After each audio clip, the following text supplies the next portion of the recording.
So there it is, the Opel Corsa E. Daytime running lights, of course. Now, under the hood, you find something that looks like an engine, like a regular engine at first glance, but it's not, of course. Fully electric, 136 horsepower, 260 newton meters of torque, 0 to 60 in 8.1 seconds. Now let's get in the car.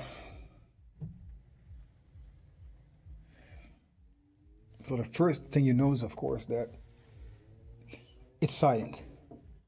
It's just dead silent in this car. What else would you expect? It's an electric car. It does take a little bit of getting used to, because there's just a bunch of switching dials or whatnot. You will not find any, in a regular car, conventional car with the combustion engine.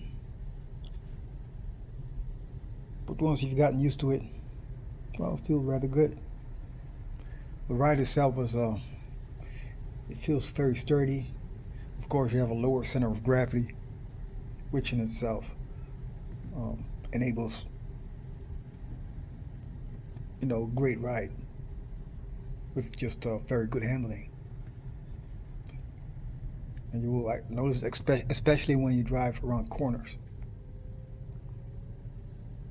Of course, this car has 3 modes. Right now I'm driving the normal mode, as you can see. You also have eco mode and sport mode. The range of this car is about 336 kilometers, what they claim. I don't think you will quite get it, especially when you turn on the heater or the AC or whatever. And then it's going to be a lot less than that. But 300 kilometers, well, you should get that, I reckon.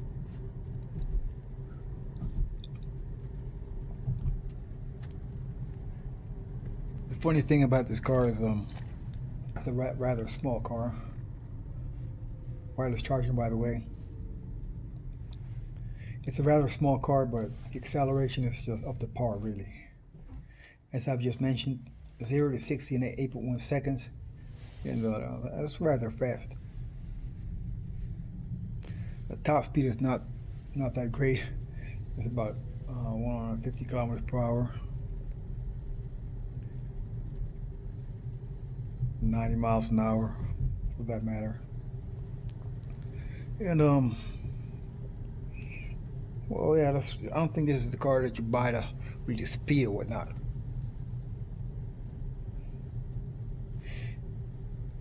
You can buy this car with Spec 1 charging or Spec 3. Spec 3 is going to cost you a little bit more than that. It's going to cost you around $1,000 more than Spec 1.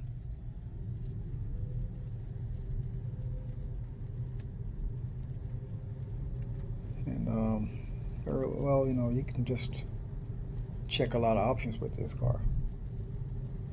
The option list is quite long, but you're going to have to pay for that. This one has Android Auto, Apple CarPlay, and as I've just shown you, it has wireless charging. One night I'm driving on the highway, and it feels like a rather large car.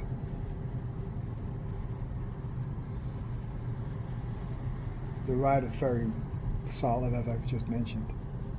Sturdy, very silent. It speaks for itself, of course, but it's just a very nice car to drive.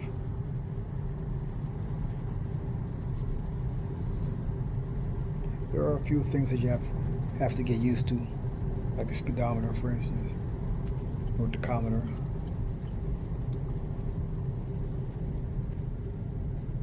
But once you've gotten the hang of this car, it was just a lot of fun. Lower center of gravity, as I've just mentioned, and You notice it. You will notice it.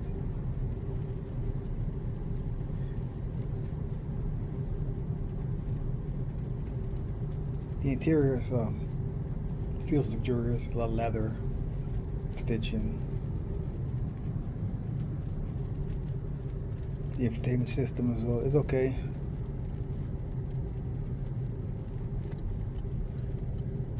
It could be better, but it's okay.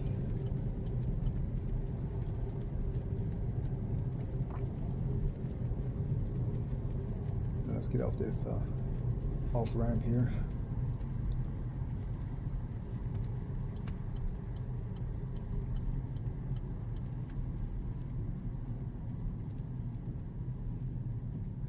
Okay. Now I'm on this back road. Normally I would step on it, but today is a bit wet, so I don't want to take any chances.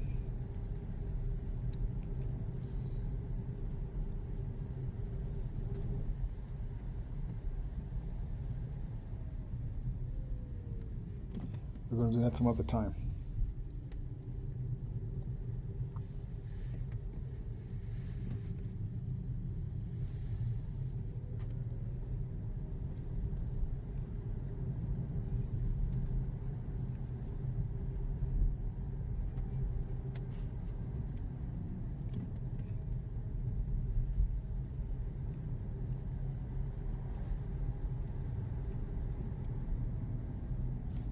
Now I'm going to show you the interior of this car.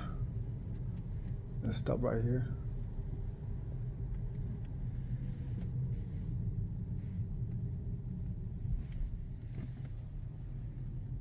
Wait.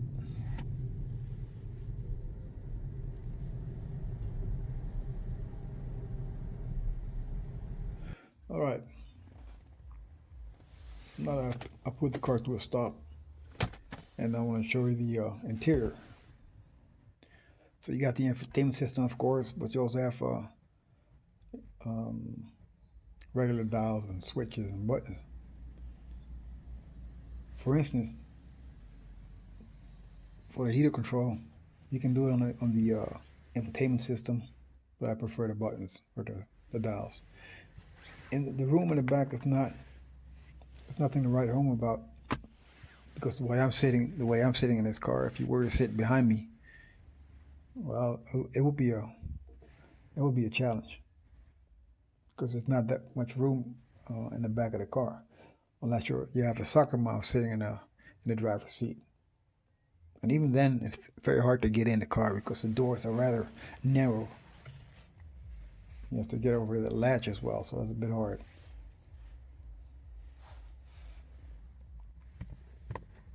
But in the front, sitting in the front of this car is just it's just good.